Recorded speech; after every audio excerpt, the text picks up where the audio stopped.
Hi, everybody. Hi, Larry. I'm Larry, a fellow traveler. Thank you, George, for asking me to speak, I think.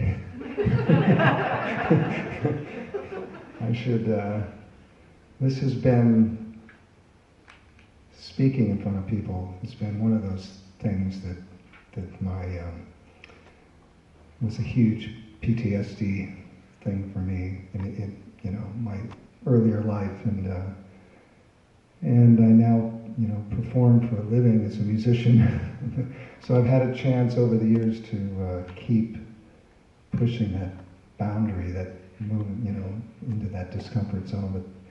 And it's much better these days. But it did, to be honest, it's still a lot of stuff came up around sharing tonight, and I decided to share a song with you that's an original song that's very personal, and that kind of added to the whole thing. But I'm feeling much better about it. So anyway, I'll share my story with you. I grew up in a large family. My father was the alcoholic. He was a World War II vet, and we were a Catholic family, and which accounts for the fact that we had 9 children altogether. I was the third. There was a lot that happened in the first 3 or 4 years about which I had virtually no memory, and I'll share a little bit about that in a little bit. But that's kind of a lot that happened there that kind of laid the foundation. But I had no memory for a reason. It was blocked from my memory. But the earliest memories I did have, there was a lot of anger and hatred and cruelty from my father and my older brother, and I was sort of a favorite child, I think, of my mother's. There was a little bit of favoritism there, and that I think my father and my older brother picked up on that, and it triggered their jealousy and anger and hatred, and they acted that out in pretty serious ways. But the things that I had memory of, there was a lot that they taunted me a lot, or tormented me, and were cruel in different ways.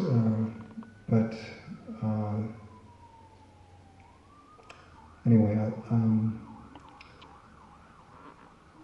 so I had various ways of reacting to life that I had no understanding of at the time. I had a lot of terror, and anxiety, but was not connected to the source of that, and I could not, at that time as a child and back in those days, you didn't really identify feelings, no one talked about them, so none of that was ever dealt with. So there was just, my father was a rageaholic a lot of the time, and my brother and I pretty much always shared a bedroom at least, and if not had like bunk beds, we were close together, so it was kind of open season, when he felt jealous or angry with me, he had a perfect place to act it out, So in school, I had went to a Catholic school until about 9th grade, and had a lot of trouble with the nuns. I had one particular nun in like 7th grade, maybe 6th or 7th grade, who kind of zeroed in on me for some reason. I think because, she had a really sadistic side to her, and decided that she was going to break my spirit. Because I asked questions. We had catechism class in which they taught us exactly what to believe about God, and everything the church taught, and I had thought maybe maybe we shouldn't just accept all that as it's being taught. Maybe questions came up and I voiced those questions, so I was zeroed in on as somebody who was threatening the status quo. And so she kind of made it her obsession to break my spirit. And so that whole time, which was about a year, 2 semesters in class there, she took that out on me, and it was pretty rough a lot of the time, because she was really good at being sadistic, but there was a lot of repression around sexuality, anything sexual. I remember having to go to confession, and you kind of had it drilled into you that if whatever you had to even confess your so-called impure thoughts, it meant anything the least bit sexual, and so there was just a lot of shame and guilt that was kind of imprinted or transferred to me and all of us, everybody. And then my mother was particularly, she had her brand of 50s Catholicism was particularly conservative. She had a lot of uptightness around anything sexual, and I think probably too, her relationship with my father was not very good. He was not, he was verbally abusive to her, but not physically, but sometimes physically abusive to us, with spankings and that kind of thing. So I think she kind of retreated into the security of her religious beliefs and the safety of the church. But she communicated that her own shame and feelings around sexuality especially were transferred to us, and to me particularly, because I think she communicated to me that because my father was kind of macho and abusive in his own way, a rageaholic, and his drinking was escalating. He was a bit of a womanizer. I don't know how much of that went on when I was young, but it definitely escalated later. So I think she kind of had this obsession with molding me into the kind of male that she wanted, which was kind of a eunuch. It was sort of a what do they call it? It was a kind of a sexual abuse, but not overtly sexual. There's a word for that. I can't think of it right now. Anyway, so all of that influenced me. So, getting the approval of both of them was like really conflicting, The one side of me that wanted to prove myself, I had a desperate need for approval from my father. And my brother's friends, and I would go back to them again and again and get abused, verbally at that time. And somehow hoping that it would change, they would, just get a moment's kindness or acceptance, but it never happened, And then with my mother, it was like I had to be this kind of asexual, sort of a surrogate lover. She was sort of a confidant of hers, And so anyway, I had a series of girlfriends, and that I sort of fell into. I wasn't assertive in that way. I just sort of, they kind of gravitated to me, and I found myself, being the boyfriend of somebody, but that experience was acutely uncomfortable for me. It was like agonizingly uncomfortable, and usually what would happen is I would sort of withdraw into myself and get so my fear, my terror was up actually, and I couldn't identify it as that, but it caused me to sort of implode inside myself. I became very passive and withdrawn, and would eventually sort of just passively back out of these relationships, and it happened like many different times, and each one of those was really painful because I didn't know what was going on. I didn't want to do that, but I felt no alternative. I had this feeling of utter dread and fear, and some impending doom was going to happen, and I didn't know what it was. Later, I did find out, and I'll get into that. But anyway, toward the end, I eventually, I was also, started to play music. Music was like a love of mine, but in there as well, when I played in front of people, I played in some bands, and it started around ninth grade. But again, the experience was so agonizing that just if the attention was on me, if I had a solo or something. I would lock up. I would get like a rigor mortis, and it was not fun. And yet I love music, but I just could not do it in front of people. So eventually there I gave up as well, and backed out of both trying to have relationships with with girls and playing music. And yet both of those things were things I really wanted, but felt no alternative and didn't know what to do. But I somewhere in about 11th or 12th grade, I was interested in spirituality. I'd been raised Catholic. I left the church, a year or two earlier, and was gravitating toward Eastern religions. It was about the time that transcendental meditation became popular, and I thought, oh, this is like, this is a new, something different than Catholicism, and it sounded like it was the thing that was going to fix me, and so I started transcendental meditation. What I found though was that just sitting and being quiet, I was like alone. I was present with my feelings, and so one experience I had that kind of illustrates what happened. I had this girlfriend who was had started to drive. I didn't have a driver's license yet. She was going to come by to pick me up to go somewhere, to go out somewhere. And I was my brother and I. Because we had so many kids. Instead of building on an extra room, they put us into a trailer behind the house. We had kind of like a ranch house that we lived on. And I was in this, in the room there. It was dark, and I was supposedly meditating. And knowing that she was coming to pick me up, and my mother came to the back door and said something, and I was in such a state of fear, and I had this gnawing pain in my gut, like an ulcer or something. I was paralyzed with fear.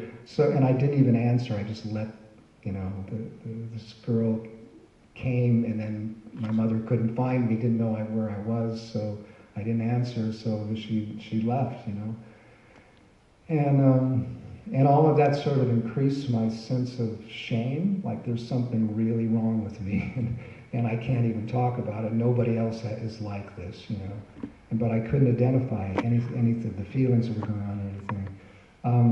Eventually, I continued in that pursuit of like Eastern spirituality and meditation, and found a group, a different organization that I really kind of fell in love with, and the teaching and everything, and there was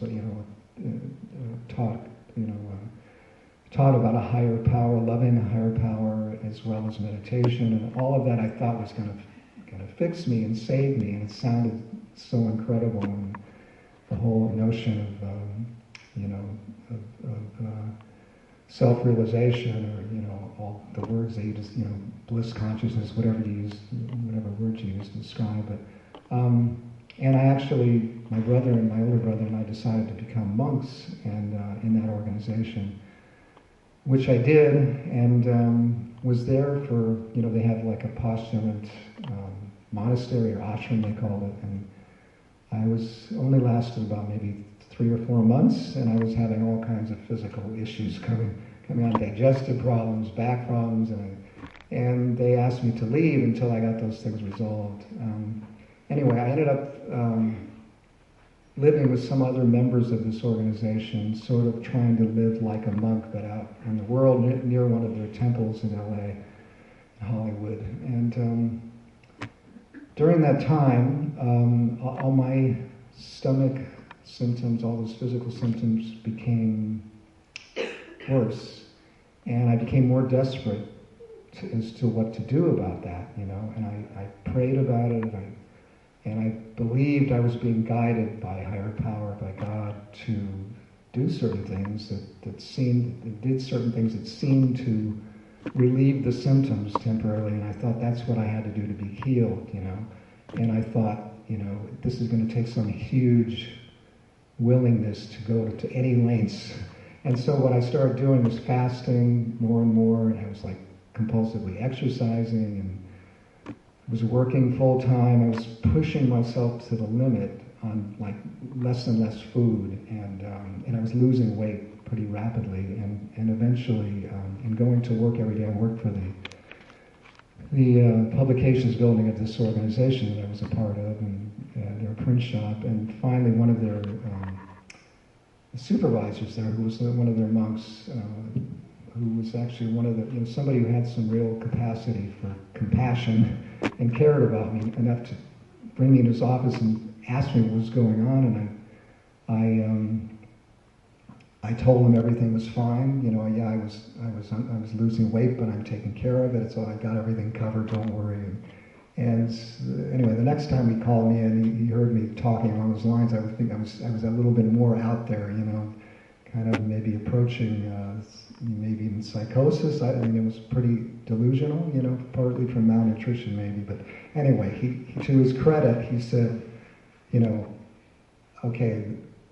There's something not okay here, and he insisted I go to their doctor, and which I did, and I was barely able to function, but I got to this doctor, and the doctor took a look at me, and I don't remember if he did any tests or not, but he said if you continue doing what you're doing, you will be dead in 2 weeks, a month. It's not a very long time, and it. Fortunately, I was not actually trying to kill myself, So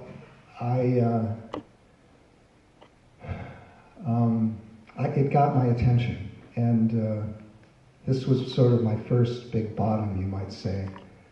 They were going to put me in a hospital, and they contacted my mother, found out, and wanted to have me come home, where they would do the same thing, which is frequent feedings and vitamins and that kind of thing. And by the time I got back to my family's home, I just turned into a vegetable. So this whole routine that I'd been on, I've been like driving myself for months, suddenly ground to a halt, and my brain turned to mush. I could barely even, all I could do was like sit in a chair on the front lawn and just But during that period, it was kind of like everything I believed or thought I knew about why I was doing what I was doing, that all kind of came crashing down, and I prayed to just be shown why did this happen? What's wrong with me, or what? And that prayer was answered. It took a while, but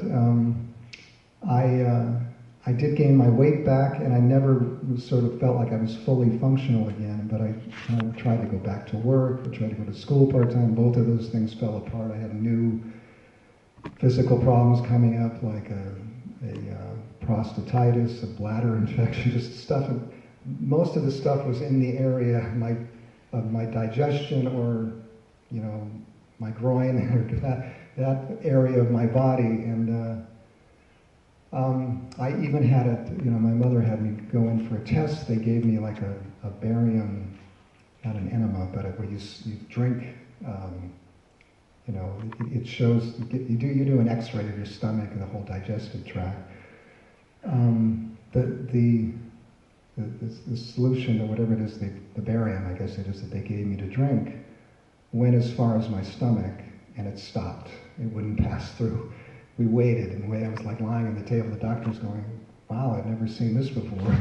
So it was just showing something was like seriously wrong. There was like fear gripping my digestive tract and not allowing it to work properly. Anyway, later I had a friend who I'd met in this organization, who was maybe like 12 years old or something. He was kind of like an older brother in a way, but I got back in touch with him, and somewhere during this time, I tried to work again, and everything ground to a halt. again, I was like in pretty bad physical pain, and not and just going, like everything I've tried, nothing seems to work, and something is seriously wrong, and I didn't know what it was. Right about that time, one of his friends kind of came over and was talking about this book that he was reading, and this process of sort of a new kind of therapy that allowed you to get in touch with buried memories, body memories, whatever you'd like to call it, from childhood, and things that, birth trauma even, and to be able to process that. And I was hearing about this, and it was kind of fascination, and my friend was kind of interested, but it was also scaring the shit out of me, and I didn't know why. But anyway, to make a long story short, we ended up experiencing this process, and I had the first few experiences of a complete release of this pain I was carrying that I didn't know that's what it was, but where it's like a full body experience of getting in touch with those early experiences that I had blocked, from those first 3 years. What it turned out to be over time, as it started to slowly unfold itself, it came out in little pieces, in the form of like body memories, not so much for me like pictures, but a full experience of something that, in my father's name, but it came out in the form like this daddy or ada, like really early, vocabulary. My brother's name, Dennis, was coming out of me, and reacting to being violently assaulted, and sexually assaulted. And so it took maybe a year or so just to sort of accept that that's what it was, There were other people who kind of witnessed it and kind of had the idea that like, oh, you were sexually abused, So in retrospect, it was higher power, loving higher power, kind of slowly allowing me to get in touch with that when I was able to, and to begin to release some of that and by feeling it,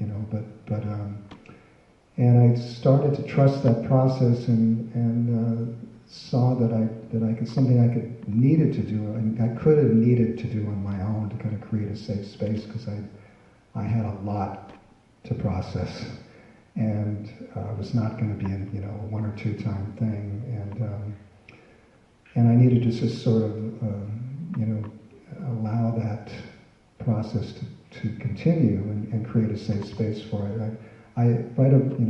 Around that time as well, I met a person who I would call a sponsor and a mentor who had many years sobriety in AA, but was also in this process of emotional healing, from this thing that I had found for myself, and we met, in connection with that. But so she had the 12 steps and that kind of recovery behind, under her belt and as a part of her life, and could also kind of see, was ahead of me in the process and can kind of take away some of the fear of the direction I was going, and to trust the process,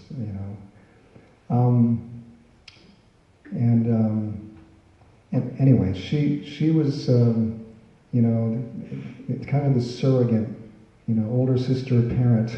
She was 15 years older for many years, actually, and gave me this kind of unconditional love, and I was somebody that I could speak about this stuff, and she had a really deep understanding of the connection with childhood, abuse and trauma with,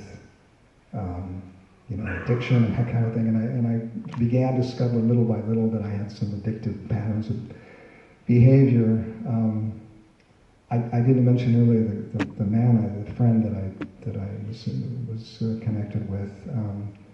As we sort of got into this therapy, he revealed to me that he was gay, and I think I'd sort of felt that, but I didn't know it for sure. He wasn't acting on it previously, but as things kind of unfolded, he kind of ended up seducing me and kind of initiating a sexual relationship, and which completely freaked me out. But I fell right into it without, I think, partially because I was, I felt incapable of being with a woman without crawling out of my skin, feeling that way. And he kind of, he was, unfortunately, he was in love with me, I guess you might say, or obsessed, maybe is a better word, but, and in kind of making this relationship happen, and he convinced me that I was really gay, but I was afraid to admit it or acknowledge it to myself, and he even at one time had me call my parents and tell them I was gay, as if that, thinking like that was the stumbling block. I did that, believing somehow that was true. And anyway, it was really crazy, but it was a pretty dysfunctional, crazy relationship that kind of escalated, and he ended up getting leukemia. All this happened within like a year or something, and dying with it, and I, at the end of that, I was like, another sort of a bottom. I was a basket case, exhausted, because I was like taking care of him during this period. And he decided to go a non-traditional route for treatment, and it didn't work. And anyway, but afterwards, I connected with this female friend again, and she was the only person in my life at that time who could just hear me recount what happened. She hadn't seen me for a year or something like that, and say, you know what, you're like completely exhausted. You have no idea how exhausted you are. You just need to like totally rest, take yourself off the hook. I had all these relatives, family or people telling me that I needed to get a job, I needed to do this and that, and I was totally incapable of it. And I just sort of settled in. I got an apartment. She kind of helped me to do that, and told me how to go about that. I was pretty dysfunctional in the world. I never got that from my parents, where I should have gotten it, how to open a bank account or things like that, So I was learning all that stuff as a young adult, and at the same time, in this recovery process, in this healing process from all this heavy-duty trauma, and sort of learning how to be social for the first time. She kind of introduced me to her family and friends, and I kind of had an adopted family with her family, and became sort of a surrogate brother in a way. But it's amazing how I can look back in retrospect and see higher power, kind of, helping me through all that. But anyway, the healing process continued, and I little by little became aware of my addictive patterns of behavior. One of them was in the area of sexuality, and I won't go into the details, but I'll just say it was kind of hidden, covert behavior. I wasn't like a womanizer, and but it was addictive, and something I found a program for.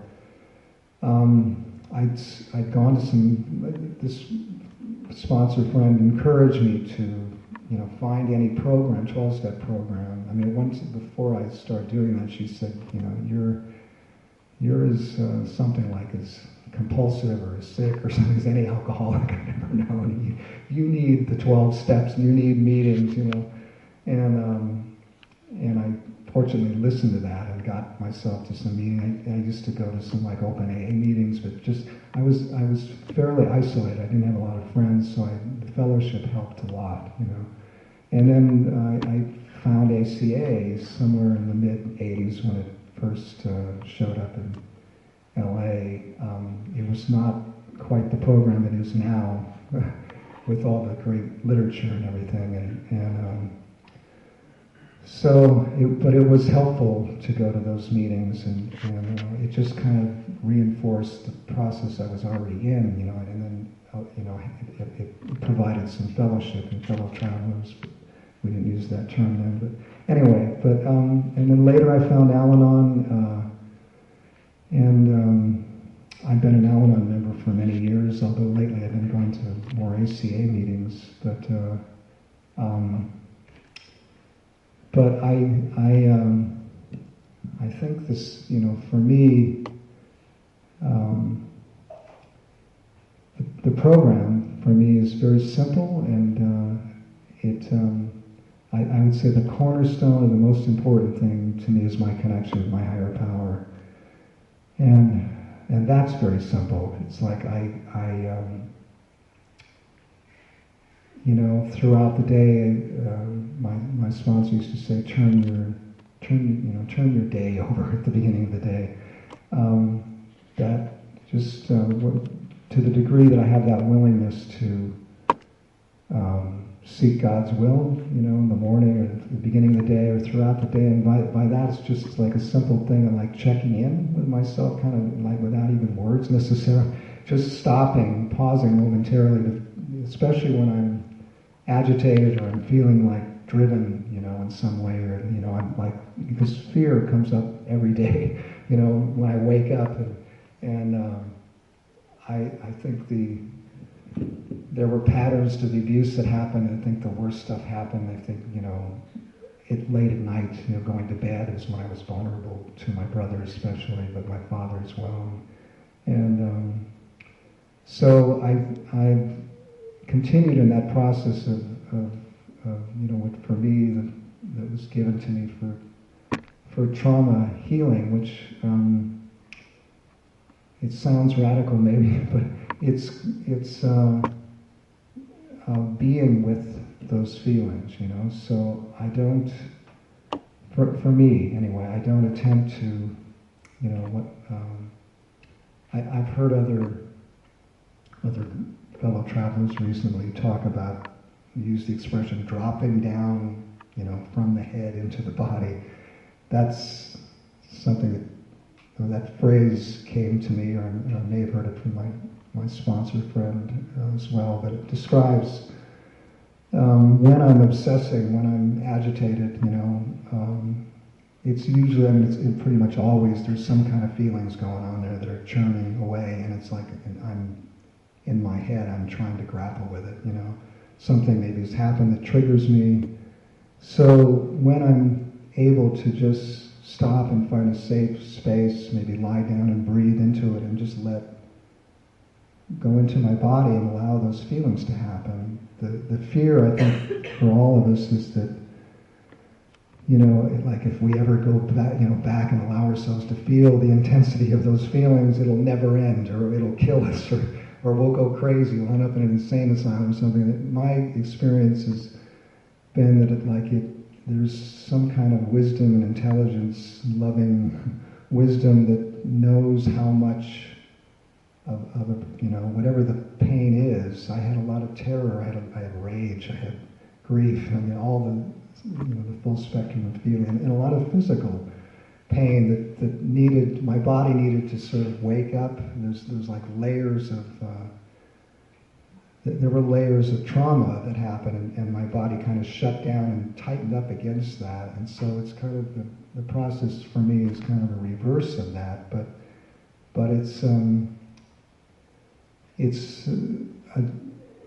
I've learned that I can trust that I only will get, that wave of feeling that I can handle at a time, and then it just subsides, so it may be very intense. I had some stuff coming up today, even right before the meeting, and so I for myself learned that I just let that happen, no matter how much and how intense it is, and give myself a safe space where I can allow the full expression of that, but not, it's very different than, there's talk on this subject about like, hitting something with a bat, and that kind of is a way of like getting out anger. I did some of that in the beginning when it was in the beginning of this process for me, but it never quite got to the source. The important thing for me, what I discovered is like right beneath that there's a layer of control with that, where you're kind of hitting something with a bat or punching bag or whatever it is, and it's probably maybe at times better than doing nothing, than stuffing it maybe, and but it doesn't quite resolve it. I found when I did that, I felt afterwards I'd still be kind of agitated, part of this group I was with for a while, we used what they call batakas, which are these kind of like padded bats, and sometimes they encouraged us to kind of get in fights with each other but it never really got to the source. So anyway, the thing that has worked for me that is just my take on this subject of how to process PTSD or trauma, whatever you want to call it, some of these intense feelings that some of us have carried with us, is by fully being with it and allowing it, letting go into it, which is the hardest thing to do in a way, because it's like it's reconnecting with the feelings of complete powerlessness. A feeling like for me, a feeling like I did when I was, 1 or 2 or 3, was a child, basically, when I had no ability to stop it. But there's a connection. It's almost like gears coming together, where the body is connecting with something that I didn't have a chance to feel back then. And it's, now it's decades later, and I'm safe, and it can process that pain, and it has this honest expression, this truthful, completely spontaneous. It's what I would have expressed as a child if I could have, if it was safe to do that. And sometimes it's just just the expression of pure pain, because that was it. That was what it felt like. It's the pure expression of that. But yet, when it flows, when that energy has a chance to just move and flow, it doesn't go on forever. It comes in a wave, like a wave that sort of washes over you, and it subsides, and it may come again a couple of times, and then it's like it's done, for that day or that week or whatever. And so that, the change that is, the thing I talked about before about, my early experience with being in a state of terror, both being in front of people, or playing music in front of people, being with a woman, alone, being in an intimate situation. Those two things and other things.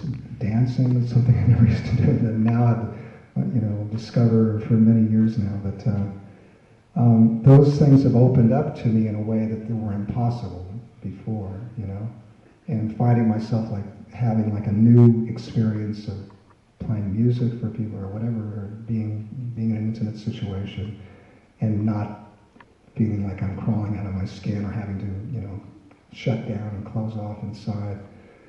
So I'm still that's that's an ongoing process, because I think what I discovered is that the degree of trauma, the age that it happened for me was like the foundation of my life, and there was a reason I blocked it from my memory, or it was blocked from my memory by God and nature, to help me, allow me to survive.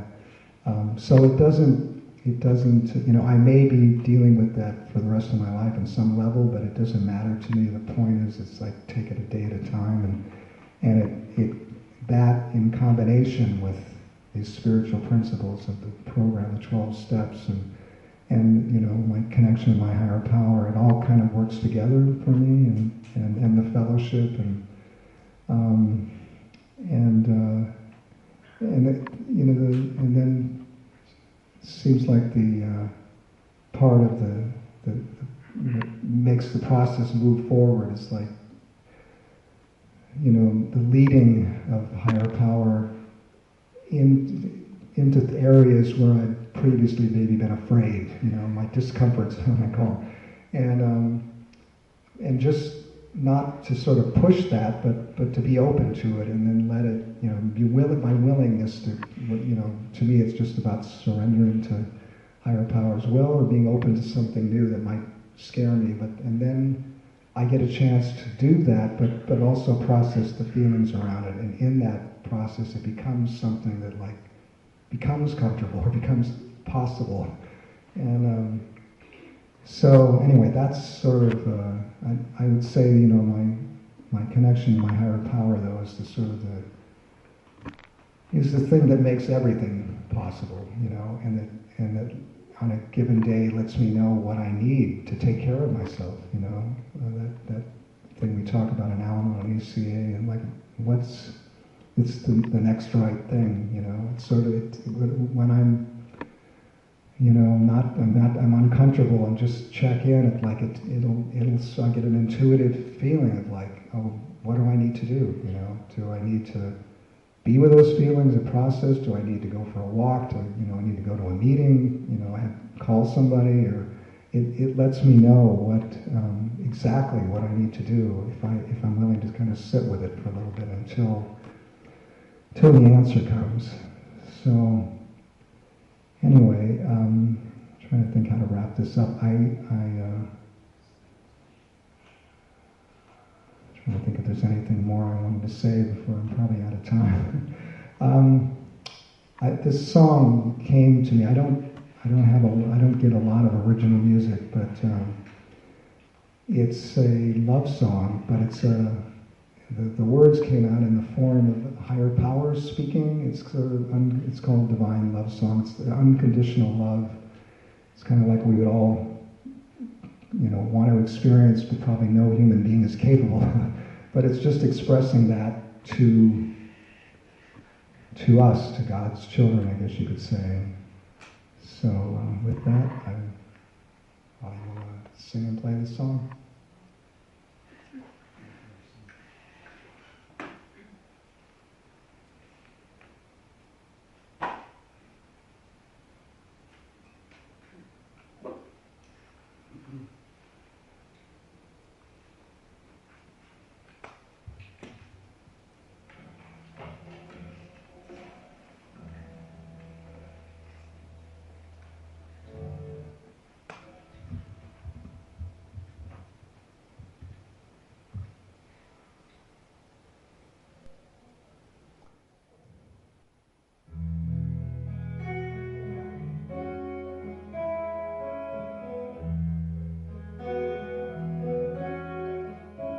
I'm watching you from everywhere, holding you in the shelter of my love.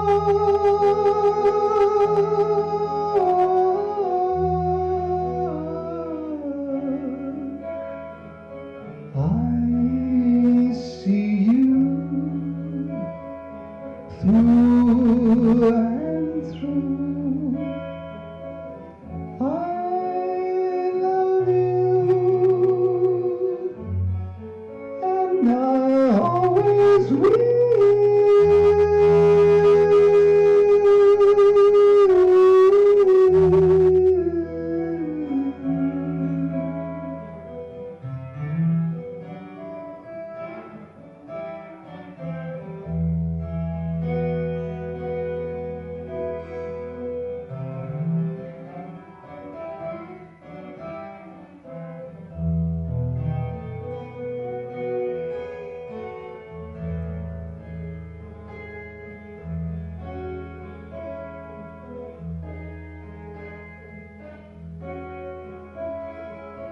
I know you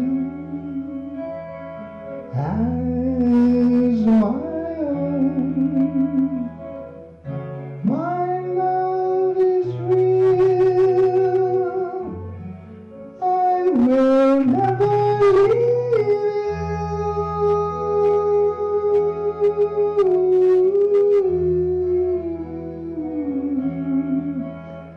I will always be beside you to comfort you and guide you. Always will I love you when all others have forsaken you.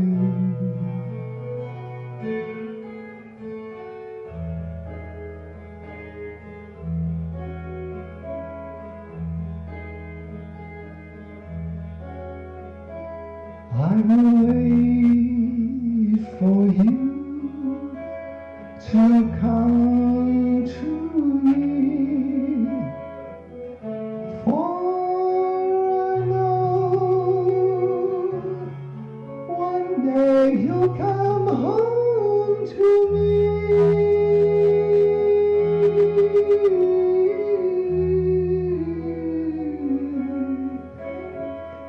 I will be here waiting, my love.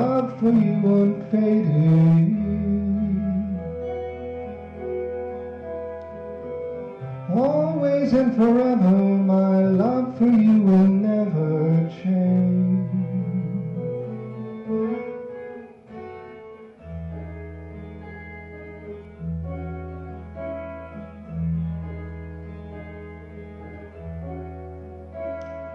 I'll dry your tears, take your fears, I'll stay with you. I will never go away.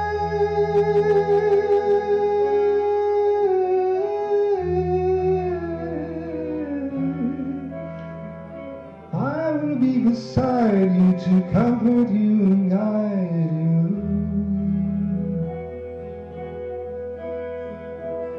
Always and forever, my love for you will never change.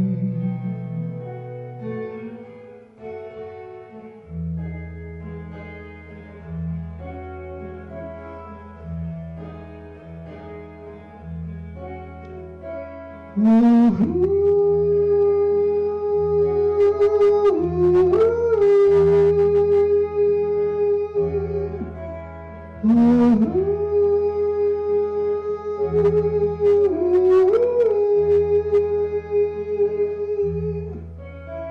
Ooh.